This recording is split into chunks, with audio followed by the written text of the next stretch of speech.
नमस्कार, मैं श्वेता सिंह स्वागत करती हूँ आपका आईपा में। आईपा यानी all India progressive politics association, जहां हम बात करते हैं प्रगतिशील राजनीति के लिए, प्रगतिशील समाज के लिए और भी जो कल्याणकारी योजनाएं हैं समाज के लिए, उन पर हम बातचीत करते हैं। तो आज इस खास पेशकश में हमारे साथ मौजूद है कुलजीत सिंह, जो कि पेशे से एक बिजनेस पर्सन है और उनसे हम आज खास बातचीत करेंगे। तो बहुत स्वागत है सर आपका। नमस्कार। तो सर, पहला क्वेश्चन मेरा ये होगा, जिस तरह से आप एक बिजनेस पर्सन हैं, कोविड काल में अगर हम बात करें तो बिजनेस पर्सन को यानी कि व्यापारी को बहुत नुकसान उठाने पड़े हैं और भी लोगों की तरह।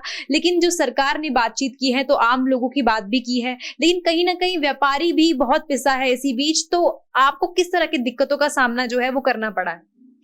मैम, सबसे पहले तो बिजनेस हैम्पर इसलिए हुआ है कि हमें घर पे बैठना पड़ गया, तो हम लोग बाहर निकल कर काम कर ही नहीं पाए। और जितने भी टैक्सेस हैं या जितने भी रेंटल इश्यूज थे या जितना भी सरकारी पैसा हम जमा कराते थे, उसमें कहीं कोई रिलैक्सेशन नहीं थी जी। जितना टैक्सेस पड़ रहा है वो सारा का सारा हम लोगों ने पे किया है, चाहे हमारी इनकम थी नहीं थी, हम घर बैठे थे, कोविड काल था, तो उस जगह हमारे को काफी परेशानियों का सामना करना पड़ा। आपको क्या लगता है कि सरकार को कहीं ना किसी रूप में आपको सहयोग करने की आवश्यकता थी इसी बीच? तो सरकार की तरफ से कितनी मदद आप लोगों को मिली है? हमें सरकार की तरफ से एज अ बिजनेसमैन कोई भी रिलैक्सेशन नहीं मिली।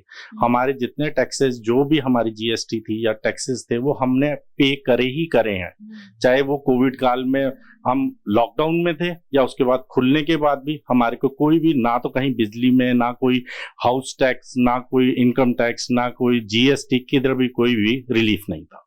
अच्छा, अगर हम बातचीत करें कि व्यापारी वर्ग, तो कहीं ना कहीं देश की बैकबोन की अगर हम बात करें तो व्यापारी कहीं ना कहीं देश को संभालता है, या देश की बैकबोन में या उसके और भी चीजों में कहीं हेल्प करता है कंट्री को। तो क्या जरूरत है व्यापारियों की जो एक स्ट्रैटेजी है, या कहीं व्यापारियों की हालत में सुधार की जो आवश्यकता है, उसमें किस तरह के प्लान्स जो है सरकार को ऐड करने चाहिए आपके हिसाब से? मैम, जितने भी बिजनेसमैन है, I believe and I am firm कि भाई it is a backbone of India, मतलब रीढ़ की हड्डी है, क्योंकि सबसे ज्यादा टैक्सेस बिजनेसमैन और एक सर्विस क्लास बंदा ही पे करता है। तो मैं ये कहना चाहूंगा कि जब इस काल में ऑल्दो सरकार को भी नुकसान था, तो कुछ ना कुछ रिलीफ बिजनेसमैन को भी देना चाहिए था, कि जिससे वो आगे आने वाले समय में एस्टेब्लिश हो सकता। अगर हम राजनीति की बात करते हैं यहीं पे, देश में अभी कितनी जरूरत है प्रगतिशील राजनीति की? या जो आप देख रहे हैं आजकल देश में हर तरफ राजनीति का जो माहौल है, उससे आप कितने संतुष्ट हैं? या अगर आप संतुष्ट नहीं हैं तो आपको आपके हिसाब से क्या क्या बदलाव होने चाहिए? मैम देखिए, ये तो प्रक्रिया है, 5 साल बाद सरकार को तो बदलना ही बदलना है, इलेक्शन तो होने ही होने, उससे तो हम पीछे हट नहीं सकते। लेकिन जब से डीमोनेटाइजेशन हुई है और उसके बाद कोविड की मार आई है, सरकार की तरफ से कोई भी एक सुदृढ़ स्टेप नहीं लिया गया है कि एक व्यापारी को बचाया किस तरीके से जाए। व्यापारियों के लिए कोई भी स्टेप नहीं आया है अब तक, जबकि इन्फ्लेशन रेट इतना बढ़ चुका है, टैक्सेस बढ़ चुके हैं, बट बिजनेस नीचे ही नीचे जाता जा रहा है। एंटरप्रेन्योरशिप नया आ नहीं रहा है, क्योंकि गवर्नमेंट की तरफ से कोई भी सब्सिडी, कोई भी प्रोत्साहन एक व्यापारी वर्ग को नहीं मिल रहा है। आपने अभी एंटरप्रेन्योरशिप की बात की है, तो आपको लगता है कि क्या हमारे देश में इस वर्ड, ये जो आपने टर्म यूज की है, उसको एक्सपेंड करने की जरूरत है? आपको क्या लगता है कि आज का देश का युवा जो है या देश के आम लोग हैं, वो ये वर्ड या ये जो टर्म है वो समझते हैं कि कहाँ स्वरोजगार या खुद को ही एक तरह से रोजगार देना, खुद में ही एक काबिल होना कितना ज्यादा जरूरी है? जी मैम, खुद में काबिल होना बहुत जरूरी है, लेकिन उसके लिए एक सपोर्ट बहुत जरूरी होता है, जो कि हम उम्मीद रखते हैं कि सरकार दे। और सरकार की तरफ से कोई भी ऐसा पहलू नहीं आया है जिससे कि स्वयं रोजगार बढ़ सके या बनाया जा सके। और जो ऑलरेडी चल रहे थे उनको भी काफी नुकसान इस कोविड के दौरान आया, तो कई छोटे व्यापार बंद हो चुके हैं, तो उससे बेरोजगारी बढ़ती चली गई है, बेरोजगारी कम नहीं हुई है। और इन्फ्लेशन के देखते हुए जो पैसा पहले मिलता था रोजगार, उससे भी उनकी सैलरी कम हो चुकी है। तो जब सैलरी कम हो जाएगी तो उनका लालन पोषण करने के लिए इतना पैसा उनके लिए मतलब पूरा नहीं पड़ता है। अच्छा। तो मेरी तो अपनी तरफ से यही एक विचार है कि सरकार को कोई ना कोई छोटे वर्ग, बेरोजगार लोग जो हैं उनको नौकरी देने में स्टेप्स जरूर उठाने चाहिए। अच्छा अजय, आजकल हम देखते हैं जिस तरह से हम पढ़े लिखे लोगों की भी बात करते हैं, बच्चों के पास, आज के कल के युवाओं के पास डिग्री भी है, स्कूल भी वो प्रॉपर गए हैं, उनके पास डिग्रियां भी हैं और अच्छा खासा दिमाग भी है हम कहेंगे। तो डिग्रियां लेने के बाद भी वो बेरोजगार क्यों हैं? इसका जो एक मेन रीजन है वो क्या है?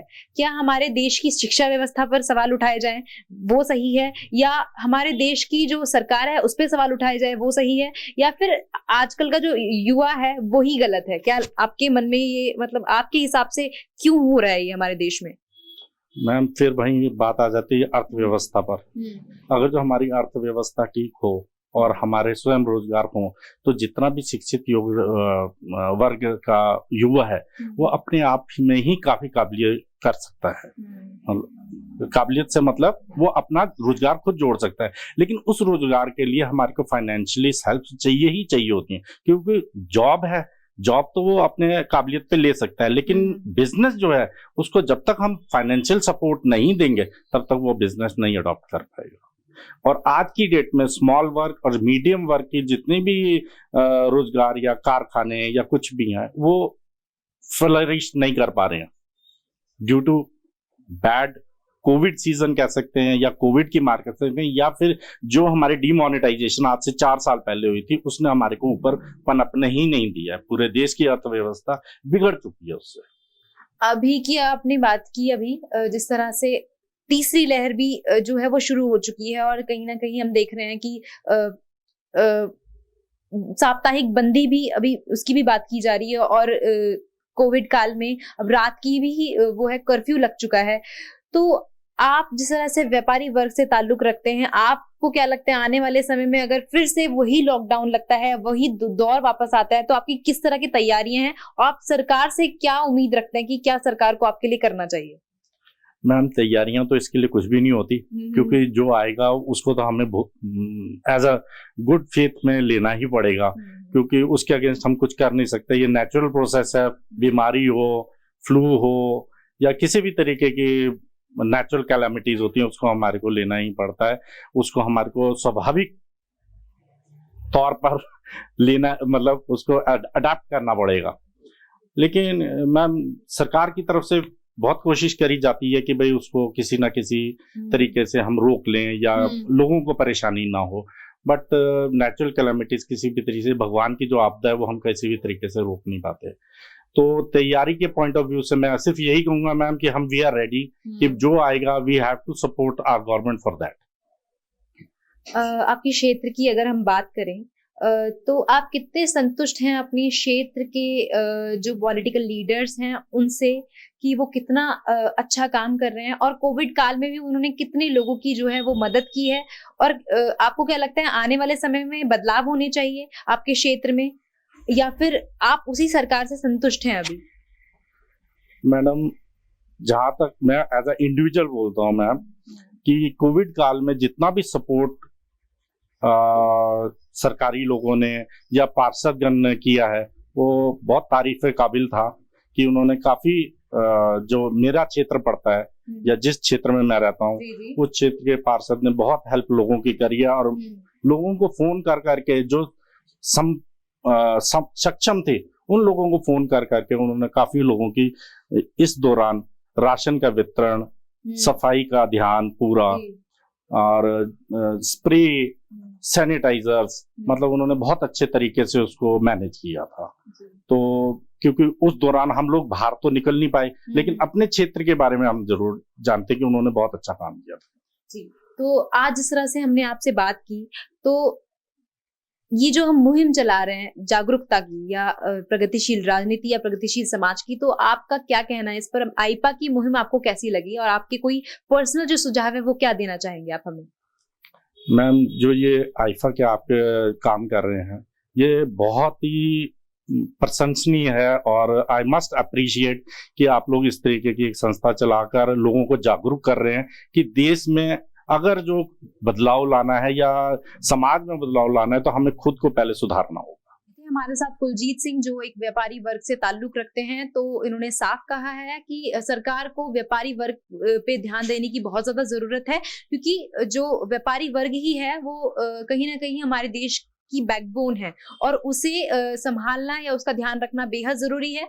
अगर आपको हमारी ये मुहिम अच्छी लगी तो वीडियो को लाइक कीजिए और चैनल को सब्सक्राइब करना ना भूलें। बने रहिए मेरे साथ। धन्यवाद।